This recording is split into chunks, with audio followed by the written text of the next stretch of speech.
สมอง นี่ครับ ก็มี วันนี้มาเจอกับบันไลการช่างยังไงจ่า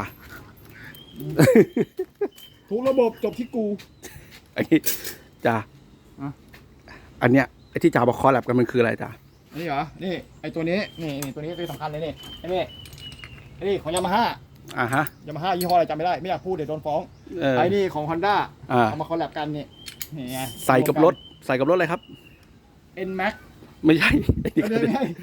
อะไรวะอีแกน นูโวอีลิแกน อีแกน ถ้ามุดใคร รถเยี่ยมันมีอะไรของตัวเองสักอย่าง